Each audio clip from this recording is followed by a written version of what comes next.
Time for you to be asleep, Billy. I'm not a bit sleepy. You have to get up early tomorrow, remember? Oh, I don't want to go to bed yet. It's bedtime and sleep time. Now, put these things down. Now get under the covers and out with the lights. Mom, I'm always awake for ages after the lights are out. Oh, don't worry. You'll fall asleep right away. You'll be asleep before you know it. Good night, Billy. Good night.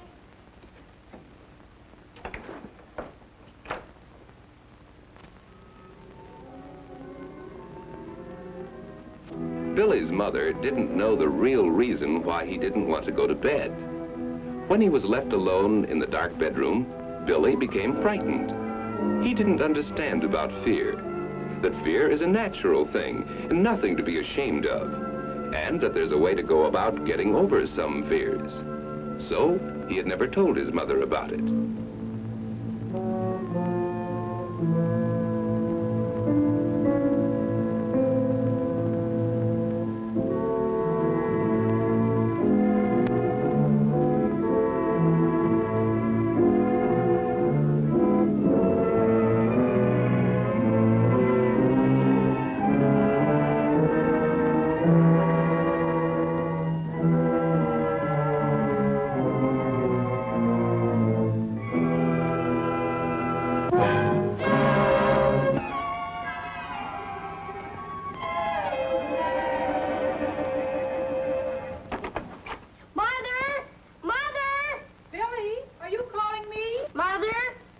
What is it, Billy? Why aren't you in bed?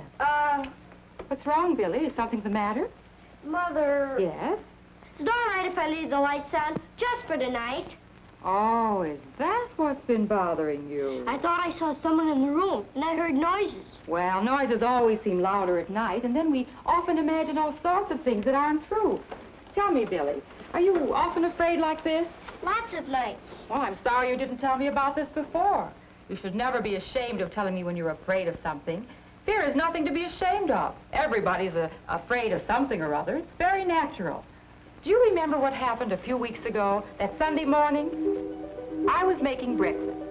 You and Dad were waiting so you could get outside to work on the lawn.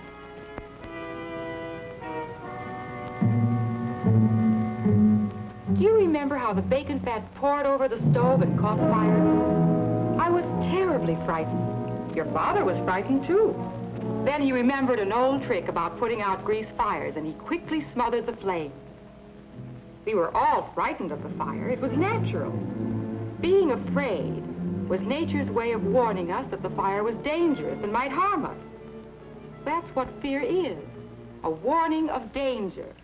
Sometimes we're afraid of big things, and sometimes we're afraid of very little ones. But you shouldn't be ashamed of being afraid of something dangerous. No matter whether it's big or little, being afraid is nature's way of reminding us that we should do something to avoid the danger and to avoid being harmed. Do you remember the time you threw the ball onto the ledge at school?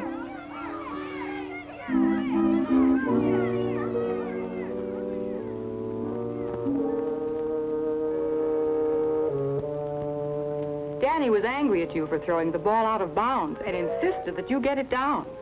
He dared you to climb up the wall on the drain pipe, but it looked too dangerous to you, and you were afraid of losing your grip and falling. So you refused to climb up, even if it was a dare. And the janitor got the ball for you. You see, being afraid of climbing up the wall was your warning that it was very dangerous and that you might be hurt. You showed good common sense when you paid attention to that warning, and you don't have to be ashamed of it. Being afraid was nature's way of getting you to avoid something dangerous. But now there's something else about fear that I don't think you quite understand, Billy. What's that? Well, sometimes when you become afraid, there isn't anything that's really dangerous. Sometimes you think things are dangerous when they're not.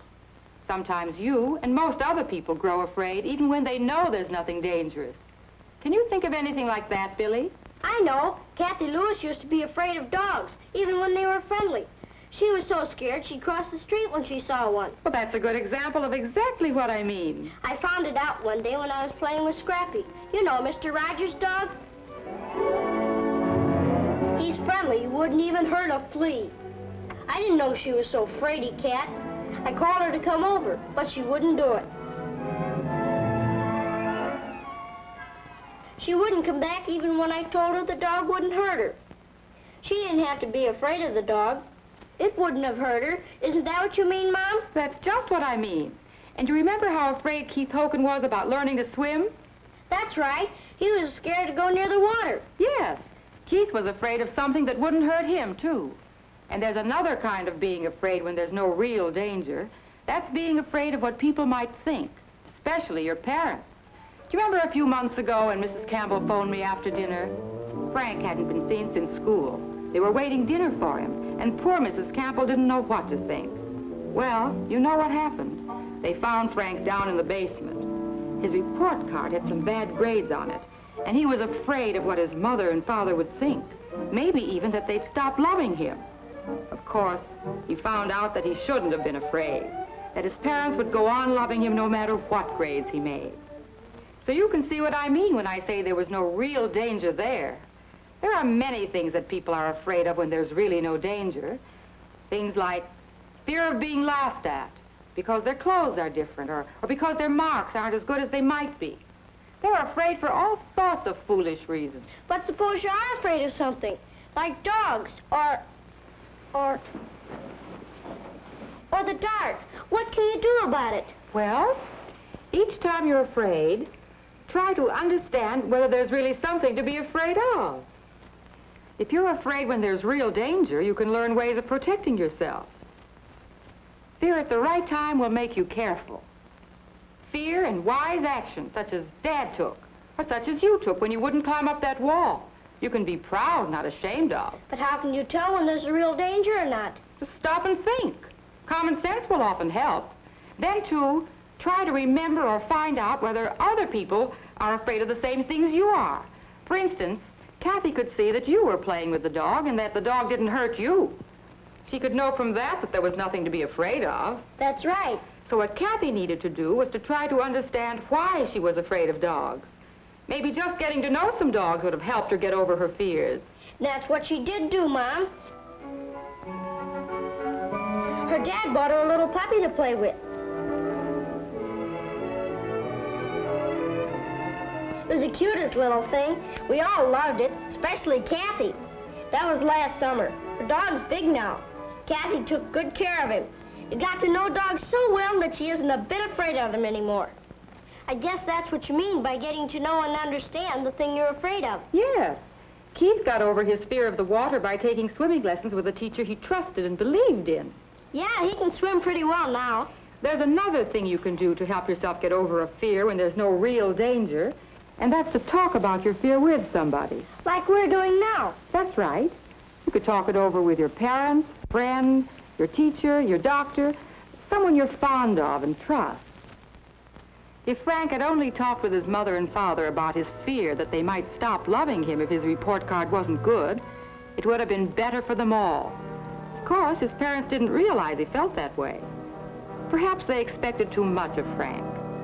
And it may sound funny, but Frank's grades were bad partly because of his fear of his parents. He was afraid he couldn't make good. Talking it over certainly made a big difference to the Campbells. It helped all of them understand each other better. As they talked over his work and work habits and what they expected of him, Frank got over his fear of making poor grades and of not doing well enough to please his father and mother. He's doing much better in school now, isn't he? Yeah.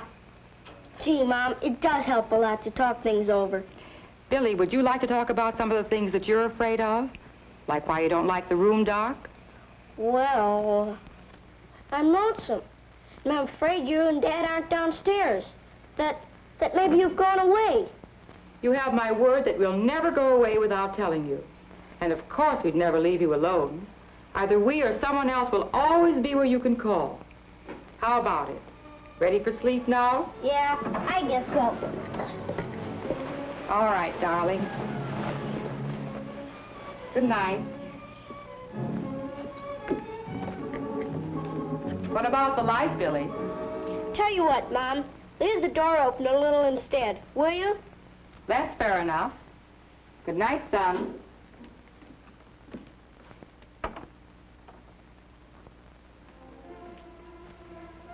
he will feel as alone as he did before? Do you think he'll stay awake as long as he used to? Does knowing that others are afraid of real dangers make it easier for Billy to stop worrying about his own fears? And when he remembers that some people are afraid when there's no real danger, does that make it easier for Billy to understand some of his own fears? Billy refused to climb the drain pipe because it looked dangerous. Yet at the same time, he had another fear. He was afraid he might be called a coward by his friends. He had to decide which was the real fear. Do you think he decided correctly? And do you think that the story of Frank's being afraid of what his parents might think helped Billy understand his own fears better? Did it help Billy to talk over his fears with his mother? What do you think?